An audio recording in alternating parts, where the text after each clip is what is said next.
Good morning dear students. तो आज हम लोग का लेक्चर थर्ड है केवीएस का सीडीपी का। तो हम लोग ने अभी तक अपने 2 लेक्चर कंप्लीट कर लिए थे, अंडरस्टैंडिंग द लर्नर्स, और जो हम लोग का मेन फोकस था वो हम लोग का फोकस है एनआईओएस के स्टडी मटेरियल, जो कि सबसे ज़्यादा ऑथेंटिक हैं और आने वाले केवीएस के एग्ज़ाम में सबसे ज़्यादा क्वेश्चंस और सबसे ज़्यादा एक्यूरेसी ऑफ जो क्वेश्चंस होंगे वो आपको इसी में से देखने को मिलेंगे। तो चलिए, let's continue to our next topic, NIUS 502, and here we will be learning about approaches of learning.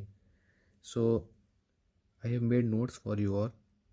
ये देखिए नोट्स आपके लिए बनाए हैं और इसमें से ही आपको देखना है ताकि इससे आपका टाइम बच सके। ये देखिए सारा मैंने जो NIUS की जो बल्कि PDFs हैं, करीब योला ब्लॉक की 125 पेजेस की PDF है, तो इसको मैं 2 से 3 पार्ट में ब्रेक करके आपके बीच में ले आएंगे। तो इसमें जो मेन चीज़ जो आपको नोट करने वाली है वो है टीचर सेंटर्ड अप्रोच। कॉम्पिटेंसी के बारे में क्वेश्चन पूछ सकता है और कॉन्स्ट्रक्टिविस्ट के बारे में पूछ सकता है। सो सिमिलरली ऐसे ही हम 3 पार्ट्स में आपको ये पूरा 125 पेज का PDF कवर करवाएंगे। तो चलिए हम लोग कंटिन्यू करते हैं अपना कॉन्सेप्ट जो है टीचर सेंटर्ड अप्रोच। अब देखिए teacher centred approach is said to be a traditional approach, मतलब ये ट्रेडिशनल जो पहले चलती थी वैसी अप्रोच होती थी, traditional. And this is not the best approach, इसको हम लोग अच्छे अप्रोच नहीं कहते हैं, because in teacher centred approach we all know as a name suggest teacher centred approach, meaning to say teacher is the whole sole, teacher is the centre of education. So here teacher will be the main source, teacher will be the deciding factor, teacher will decide how to teach, teacher will decide what to teach, teacher will decide everything. So therefore basically what I have noted down for you all, that mainly the focus is on dictation। यहाँ पर dictation के बारे में बात की जाती है, मतलब रियल लाइफ से जोड़ा नहीं जाता है डिक्टेशन। टीचर ने डिक्टेट किया और स्टूडेंट ने नोट कर लिया, ये तो क्या हो गया, वन वे अप्रोच हो गई, सिर्फ वन वे हो गया। Teacher is delivering and student is accepting, hence this method is called teaching teacher centred approach.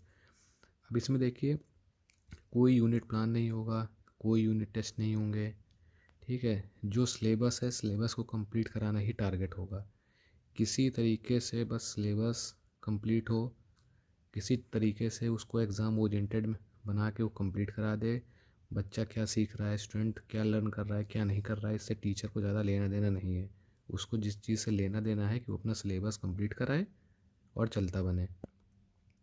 इसीलिए इस अप्रोच को अच्छी अप्रोच नहीं बोला गया है। और NCERT हो गई आपकी, या फिर आप देख लीजिए जो न्यू एजुकेशन पॉलिसी आई है आपकी, उसने किस पर जोर दिया है, new education policy focused on children centred approach, मतलब child centred approach, child centred approach, बाल केंद्रीय व्यवस्था जो होती है इस पर फोकस किया है न्यू एजुकेशन पॉलिसी ने। बल्कि पहले क्या चलता था, पहले चलता था टीचर सेंटर्ड, मतलब हम लोग को जो अगर हम लोग 10 साल पुरानी बात करें तो उसमें क्या होगा, टीचर किस पे फोकस करता था, यही होता था कि सिलेबस अभी एग्ज़ाम आने वाला है, सिलेबस नहीं हुआ, ऐसी बात होती थी। बच्चों को रट्टाफिकेशन, नोट्स दिए जा रहे हैं, ब्लैक बोर्ड में लिख रहा है टीचर, ये बच्चे बैठे हुए हैं, ब्लैक बोर्ड टीचर नोट करा रहा है, बच्चे लिख रहे हैं, एग्ज़ाम आ रहा है, बच्चे रट रहे हैं, रटे एग्ज़ाम दिए, फिर उसके बाद उसमें फोकस किसके मार्किंग की हो रही है, किसके मार्क्स ज़्यादा हैं, पेरेंट्स कंपेयर कर रहे हैं बच्चों से, टीचर्स कंपेयर कर रहा है, रैंकिंग का सिस्टम चल रहा है। तो ये सब को क्या बोला गया, ये सब बोला गया this is a traditional way, इनको अच्छा मेथड नहीं बताया गया है, क्योंकि इससे चाइल्ड का ओवरऑल डेवलपमेंट नहीं हो पाता है। चाइल्ड सिर्फ मार्क्स की तरफ भागता है, उसकी ग्रोथ, पर्सनालिटी की ग्रोथ नहीं हो पाती है। उसको बस इतना पता हो जाता है कि बस रटो और नंबर लाओ, मतलब जिसे कहते हैं इंग्लिश में रोट मेमोराइजेशन, रट्टाफिकेशन जिसे कहते हैं हिंदी में। तो उसने अपना रट्टाफिकेशन किया, एग्ज़ाम में जाके लिखा और बस इसी पे उसकी अप्रोच होती है। इससे क्या है, उसका रियल लाइफ का कनेक्शन नहीं जुड़ पाता है रियल लाइफ की जो नॉलेज होती है वो लैक होती है, वो कनेक्ट नहीं कर पाता है। और हम लोग को जो न्यू एजुकेशन पॉलिसी है 2020 वो क्या फोकस करती है कि रियल लाइफ से कनेक्टिविटी हो, मतलब ऐसा पढ़ो, ऐसा पढ़ाया जाए बच्चों को जो रियल लाइफ से कनेक्ट कर सके। फॉर एग्जांपल अगर उसको एरोडायनेमिक्स के बारे में बताया जा रहा है, वैसे इतना हाई तो नहीं, जैसे उसको किसी चीज़ के बारे में बताया जाए तो उसको रियल, ऐसा सपोज को प्लांट के बारे में बताया गया, फोटोसिंथेसिस के बारे में बताया गया, प्लांट्स के बारे में बताया गया, इकोसिस्टम इन्वायरमेंट के बारे में बताया गया, डिफरेंट टेरेंस के बारे में, तो क्या उसको बाहर रियल लाइफ से जोड़ा जाए, उससे पूछा जाए कि जब वो घूमने जाता है तो क्या क्या नोटिस करता है, and how that place is different from current place, और अभी जो पार्क जाता है तो क्या क्या नोटिस करता है, तो उसको रियल लाइफ एग्जांपल से कनेक्ट कराया जाए। तो ये चीज़ का हो गया। अब इसमें यूनिट प्लान नहीं बनता है कोई, बस एक ही लक्ष्य होता है, डिक्टेट करो, रेक्टिफिकेशन लगवाओ और सिलेबस कंप्लीट कराइए। इसके साथ पहले आपको बता रखा है कि समेटिव असेसमेंट और फॉर्मेटिव असेसमेंट। फॉर्मेटिव असेसमेंट क्या होता है, जो ऑन गोइंग प्रोसेस होता है, हम पढ़ा रहे हैं, स्टूडेंट्स पढ़ रहे हैं, हमने बीच में ही कोई क्वेश्चन पूछ लिया कि अच्छा ये बताओ टीचर सेंटर्ड अप्रोच जो होती है वो अच्छी होती है या बुरी होती है, वो किस पर ज़्यादा फोकस करती है। तो बच्चों ने बताया कि वो जो है डिक्टेशन होता है, उसमें रियल लाइफ से कनेक्शन नहीं होता है, बेकार अप्रोच होती है, मतलब प्राइमरी लेवल पे अच्छी नहीं मानी जाती है उसको, और उसमें समेटिव असेसमेंट होता है। और किसी ने तो हमने क्या है पता चल गया हम लोग को कि हाँ स्टूडेंट समझ रहा है। अब इसी ने अगर किसी ने गलत बोला कि सर टीचर सेंटर्ड अप्रोच जो होती है वो तो अच्छी अप्रोच होती है, तो उसको करेक्ट कर दिया कि नहीं, टीचर सेंटर्ड अप्रोच जो है पुरानी अप्रोच है। तो इस तरीके से क्या हुआ, हमने उसको तुरंत करेक्ट कर दिया। तो ये कैसी है, टीचर सेंटर्ड समेटिव अप्रोच है, क्योंकि इसमें एग्ज़ाम होता है, टीचर पढ़ा रहा है, फिर 6 महीने बाद हाफ ईयरली एग्ज़ाम हुआ, उसमें उसने अच्छा परफॉर्म किया, पास हुआ या फेल हुआ। एनुअल में फेल हो गया तो आप सोचिए वो फेल हो गया, क्लास रिपीट हुआ, या वो तो फेल हो गया, उसका टाइम वेस्ट हुआ। तो फिर क्या है, इसीलिए जो है इसको बोलते हैं समेटिव असेसमेंट। इसमें होता है, इसमें होता है summative assessment, rote memorisation, dictation, syllabus completion पे फोर्स, ट्रेडिशनल अप्रोच पुरानी अप्रोच है, and hence we can say that teacher centred approach is a passive approach. Passive approach कैसी है, टीचर पढ़ा रहा है, स्टूडेंट्स उसको लिख रहा है, एक्टिव लर्निंग नहीं हो रही, hence this is a passive approach. इसके बाद देखिए इसमें क्या है, स्कोर्स पे फोकस किया जाता है, एग्ज़ाम्स वगैरह। फिर इस पर क्या है, इंफॉर्मेशन डिलीवरी पे फोकस कर रहा है, टीचर लेक्चर दे रहा है, बच्चे नोट कर रहे हैं, सिलेबस कवरेज पे जोर दिया जा रहा है। ठीक है, अब देखिए लेक्चर मेथड, सिलेबस कंप्लीट कर रहे हैं लेक्चर से, वो उसका कम हो रहा है। ये पहले चलते थे टीचर सेंटर्ड के सारे पॉइंट, ये देखिए यहाँ पे लिख दिए, इसके अलावा आपको कहीं से कुछ देखने की ज़रूरत नहीं पड़ेगी। अब हम आते हैं किस पे, इसी का जस्ट अपोजिट जो होता है वो होता है चाइल्ड सेंटर्ड, यानी लर्नर सेंटर्ड अप्रोच। ठीक है, इसमें क्या क्या होता है, जस्ट इसका अपोजिट, इसमें पैसिव होता है, इसमें हो जाएगा आपका एक्टिव लर्निंग। इसमें चाइल्ड डिसाइड करेगा कि क्या पढ़ना है, कैसे सिलेबस है, कैसे हम कवर कराएंगे। इसमें एग्ज़ाम ओरिएंटेशन नहीं होता है कि एग्ज़ाम पे मार्क्स के पीछे नहीं भागना है। रोट मेमोराइजेशन मतलब रट्टाफिकेशन नहीं होता है। ठीक है, इसमें जो है ग्रुप ग्रुप बना के ग्रुप स्टडी जो होती है, पीयर लर्निंग हो गया जिसे कहते हैं, कोलैबोरेटिव लर्निंग, आपस में बच्चे सीखते हैं, रियल लाइफ से कनेक्ट की जाती हैं चीज़ें। ठीक है, ये सारी चीज़ हो गई इसमें चाइल्ड सेंटर्ड एजुकेशन में। इसमें हम लोग को अब जो देखना है वो है कॉम्पिटेंसी। इस बार चांसेस हैं कि इससे क्वेश्चन देखने को मिल सकता है। तो कॉम्पिटेंसी में क्या है, मतलब कि इसको आप ये समझिए कि competency is very close to child centred education, यानी लर्नर सेंटर्ड अप्रोच, सेम चीज़ होती है, तो काफ़ी करीब माना जाता है इसके। इसमें क्या है, मतलब परफॉर्मेंस की जो सफलता होती है उस पर ये निर्भर होती है, और जो ध्यान रखना है वो क्या है, पूछा जा सकता है, कॉम्पिटेंसी कैन बी मेजर्ड। और किसी भी मतलब अच्छी परफॉर्मेंस देने के लिए बहुत ज़्यादा रिक्वायरमेंट हो, जैसे कहते हैं कि हाँ इस काम को करने के लिए ये स्टूडेंट कॉम्पिटेंट है, मतलब वो इसको अपने परफॉर्मेंस देने के काबिल है। तो देखिए अब ये रियल वर्ल्ड से कनेक्ट कर रहा है क्योंकि ये लर्नर सेंटर्ड अप्रोच हो गई, ठीक है। इसका मतलब क्या है वो कॉम्पिटेंसी का, ये देखिए बना कॉम्पिटेंसी क्या है आखिर। तो competency simply means attaining a mastery and high standard performance. जब किसी चीज़ में आप मास्टरी हासिल करीजिए किसी भी चीज़ में, ठीक है, या हाई परफॉर्मेंस, उसका आप हाई परफॉर्मेंस दीजिए, उसमें आप अच्छा परफॉर्मेंस दे रहे हैं, मतलब स्टैंडर्ड आपका परफॉर्मेंस किसी चीज़ में अच्छा है। मान लीजिए जैसे कि कोई डिज़ाइन बनाता है, कोई आर्किटेक्ट है वो डिज़ाइन बनाता है किसी घर की, तो वो उसमें कॉम्पिटेंट है, बहुत अच्छा डिज़ाइन बना रहा है, उसको मालूम है कि कैसे जो है डिज़ाइन बनाना है, कैसे कम स्पेस में अच्छा ऑर्गेनाइज करना है चीज़ें। तो वो क्या है, वो कॉम्पिटेंट कहलाएगा कि वो उस फील्ड का कॉम्पिटेंट है, मतलब उसको अच्छा स्टैंडर्ड ऑफ परफॉर्मेंस उसका हाई है उसमें। तो और ये जो जो ध्यान रखने वाली चीज़ें वो सारी जो है हमने आपको लिख दी। जैसे चाइल्ड सेंटर्ड अप्रोच है, ठीक है, कॉम्पिटेंसी का मीनिंग आपको बता दिया है। लर्नर सेंटर्ड अप्रोच होती है, आपको बता दिया है।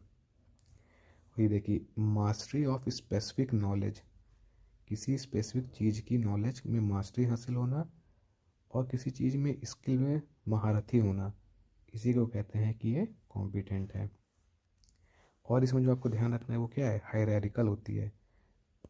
मतलब आप कॉम्पिटेंसी में जब एक लेवल को अचीव कर लेंगे तभी आप दूसरे लेवल पे जाएंगे, दूसरे को अचीव कर लेंगे तब आप तीसरे पे जाएंगे, फिर आप चौथे पे जाएंगे। इसका मतलब क्या हुआ कि हायरार्किकल है, एक हायरार्की है इसको फॉलो करने की। जब तक स्टूडेंट कोई एक लेवल को नहीं अचीव कर लेगा वो अगले पे नहीं जा पाएगा। अब ग्रुप एक्टिविटी पे फोकस होता है, आपको बता चुके हैं, क्योंकि लर्नर सेंटर्ड अप्रोच है। और इसमें क्या है, immediate feedback to be provided, feedback इसमें तुरंत जो है प्रोवाइड कर दिया जाता है उसमें। ये आपको बता चुके थे क्यों, क्योंकि ये है learner centred approach. Learner centred approach मतलब फॉर्मेटिव असेसमेंट, और फॉर्मेटिव असेसमेंट मतलब क्या होता है कि assessment of child at the time और during the process of teaching. पढ़ाते समय ही उसको एसेस कर दिया, उसकी गलती को वहीं पे सुधार दिया कि वो क्या चीज़ नहीं सीख पा रहा, उससे पूछा, उसने गलत बताया, उसको वहीं पे बता दिया गया। साइकोलॉजी में जो ह्यूमन साइकोलॉजी है उसमें ये इन सब चीज़ों का बहुत बड़ा रोल है। फॉर्मेटिव असेसमेंट का क्या है, रियल लाइफ एग्जाम्पल क्या है, रियल लाइफ कनेक्टिविटी क्या है स्टूडेंट की, ये सब सारी चीज़ें हो गई। इसीलिए साइकोलॉजी जो सब्जेक्ट है इसको जो है बोला गया कि किसी भी चीज़ का, किसी भी इंसान का अगर मेंटल लेवल का डेवलपमेंट होना है तो किस पे निर्भर है, उसकी साइकोलॉजी पे। आप उसकी साइकोलॉजी पढ़िए, उसके हिसाब से उसका कोग्निशन डेवलप कीजिए। कोग्निशन मतलब ब्रेन से रिलेटेड।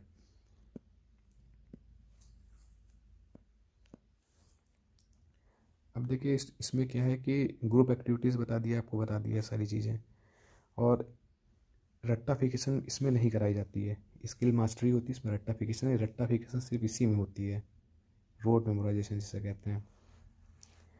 और इसके बाद ये हो गया, इस यहाँ पे आपका सारा कंप्लीट हो गया। इसमें इसको कैसा इंटरेस्टिंग कैसे बना सकते हैं, स्टोरी के माध्यम से आप स्टूडेंट को पढ़ा सकते हैं, कोई उसको रोल प्ले दे के बता सकते हैं, रिडल, क्विज, मैगजीन, मैजिक, मतलब कुछ नए नए उसमें मतलब इन्वेंशन करके नई नई चीज़ें बना के जिसमें उसकी क्यूरोसिटी डेवलप हो, आप उसमें उसका इंटरेस्ट जगा सकते हैं और उसकी कॉम्पिटेंसी को बढ़ा सकते हैं, जो कि एक टीचर का रोल होता है।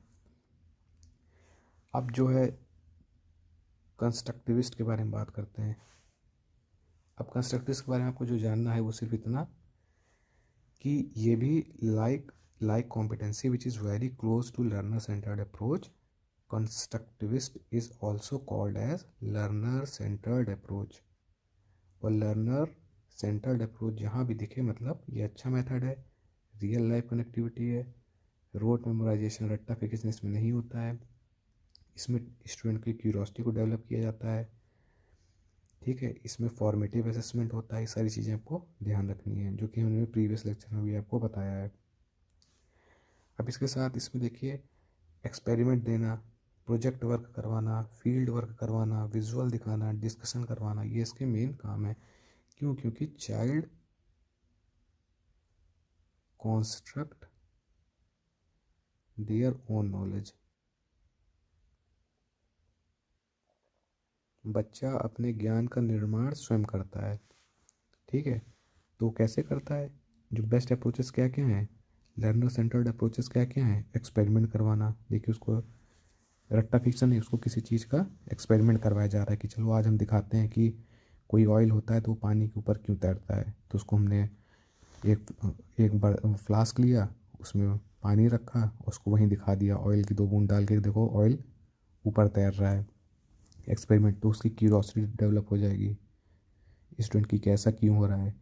फिर उसको इसके बारे में बेसिक चीज़ बताई, फिर उसको इसके बारे में डिटेल चीज़ें बताई, फिर उसको इसके बारे में स्किलफुल चीज़ें बताई और उसको इसमें परफेक्ट बना दिया। फिर उसको प्रोजेक्ट वर्क दिया कि जाओ ये प्रोजेक्ट है, जाओ पहले कोई टास्क दिया कि जो आसपास तुम्हारे हॉस्पिटल है या कोई गवर्नमेंट हॉस्पिटल है तो जाओ उसमें ये पता करो कि क्या किस किस डिपार्टमेंट का ट्रीटमेंट है, कितने बेड्स हैं, किस किस उसके के डॉक्टर हैं, किस किस फील्ड के डॉक्टर हैं, क्या क्या स्पेशलाइजेशन है। इस टाइप के जो प्रोजेक्ट वर्क दे दिया। या अपने आसपास जो तुम्हारे घर में पेड़ लगे हुए हैं, ठीक है, वो किस किस के कौन कौन से पेड़ लगे हैं, उनका साइंटिफिक नेम क्या है। ऐसे करके उनको प्रोजेक्ट दे दिया और इसको आप जाइए अपने घर से करके लाइए। प्रोजेक्ट दे दिया उनको, फील्ड वर्क दे दिया, ग्राउंड पे जाना, चीज़ें बताना, दिखाना, विजुअल्स वीडियो दिखाना, जैसे कहते हैं ऑडियो वीडियो, डॉक्यूमेंट्री दिखा दिया प्रोजेक्टर से। तो उनका क्या है, इंटरेस्ट बना हुआ है, देख रहे हैं और चीज़ों को अच्छी देर तक समझ रहे हैं। मतलब इन्फोग्राफिक्स। इन्फोग्राफिक्स क्या है, अगर किसी चीज़ को आप देख लेते हैं तो वो आपके माइंड में सबकॉन्शियस में चला जाता है और काफ़ी उसका रिटेंशन जो होता है बहुत टाइम तक बना रहता है। आप ऐसे कोई चीज़ पढ़ेंगे तो नहीं ध्यान रहेगा, लेकिन अगर आप पिक्चर देख लेंगे उसकी तो आपको वो चीज़ ध्यान आ जाएगी। तो ये सब सारी चीज़ें हो गई इसको कॉन्स्ट्रक्टिव बनाने के। लर्नर सेंटर्ड हो गया, ग्रुप्स में हरदम फोकस किया जाता है, ग्रुप्स में काम करना हरदम अच्छा माना जाता है। अब linking of existing knowledge with prior knowledge. अब जैसे उसको उसको जो भी अभी आता है, जो उसको हम पुराना पढ़ा चुके हैं और जो उसको अभी आता है उसको कनेक्ट कराना। जैसे हमने उसको अगर पुराना सिर्फ साइकोलॉजी में सिर्फ अगर उसको इतना पता है कि कार जो होती है वो चलती है या कार है ये ट्रांसपोर्ट का माध्यम है, उसको इतना पता है, तो अब हम उसको नया नॉलेज देंगे कैसे, मैकेनिज्म के बारे में। कि अच्छा जो कार के बारे में बात किए थे हम लोग कि कार जो चलती है या उसका जो वर्क होता है, ट्रांसपोर्टेशन का काम होता है, वो कैसे होता है। तो वो उसका काम, अब उसको हम नई नॉलेज दे रहे हैं। पहले उसको कार के बारे में बताया, अब बताएंगे कि कार की मैकेनिज़्म क्या है, कार चलती कैसे है, कार में फ्यूल यूज़ होता है, कार में जो मैकेनिक्स यूज़ होते हैं उसके बारे में हम लोग उसको बताते हैं। तो क्या कि पहले हम लोगों ने उसको कार के बारे में बताया, फिर हम लोगों ने उसको इस बारे में बताया कि वो चलती कैसे है, उसके बारे में जो टेक्निकल चीज़ें वो बताई। तो मतलब पुराने नॉलेज को नए नॉलेज में कनेक्ट करके और उसका जो कॉन्सेप्ट है उसको वेल डेवलप कर दिया। इसी को कहते हैं कॉन्स्ट्रक्टिविस्ट। जो उसको आता है उसी से कनेक्ट कर जो उसको आता है उसी से कनेक्ट करके उसको नई चीज़ें सिखाना है। अगर उसको ये पता है सिर्फ कि a+b कोई 2 नंबर है, उसको ऐड करते हैं, तो जैसे फॉर एग्जांपल 2+2 आया 4 हुआ, तो अब हम उसको इसको ये पता हो गया कि एडिशन क्या है। अब उसको एडिशन जब पता हो गया तो हम आगे उसको फार्मूला के बारे में बताएंगे कि a+b का होल स्क्वायर का फार्मूला क्या होता है, कैसे मल्टीप्लिकेशन करते हैं। मतलब एक चीज़ क्लियर तो उसी से लिंक करके उसको दूसरी चीज़ हम लोग क्लियर करते हैं। इसी को कहते हैं कंस्ट्रक्टिविस्ट। और इसके बारे में मतलब क्वेश्चन भी आ चुका है कि child construct their own knowledge. जो बच्चा होता है वो अपने ज्ञान का निर्माण स्वयं करता है, खुद से ही करता है वो। इसलिए इस चीज़ को हरदम फोकस देना चाहिए। तो चलिए फिर आज का हमारा ये टॉपिक कन्वर्ट हो गया। ये इतना ही चीज़ जो है पीडीएफ में आप समझ लीजिए, ये सारी चीज़ें करीब 20 से 25 पेज में आपका टाइम ले जाएंगी। इसके अलावा मैंने आपको भी जो पीडीएफ पे जो नोट्स वगैरह बन रहे हैं वो बना के मैं ऑलरेडी अपलोड कर दूंगा, तो उससे आप लोग देख लीजिएगा। ये सिंपल आपको लॉजिक समझाने के लिए था कि ये चीज़ आपके 502 NIOS में आपको ये सब सारी चीज़ें मिलेंगी। तो चलिए ये चीज़ आप कॉन्सेप्ट इन सब के बारे में क्लियर करा दिया है। PDF आपका डाल देंगे। अभी प्रॉपर पूरी 502 NIOS की पूरी PDF ये करीब 125 पेजेस की है। तो इसको मैं पूरा हाईलाइट करके सारे इंपॉर्टेंट पॉइंट्स मार्क करके और सारे डाउट्स एकदम क्लियर करके, और ताकि आप लोग को अगर PDF से रिवाइज भी करना है, खुद भी देखना है, तो आपको पता चल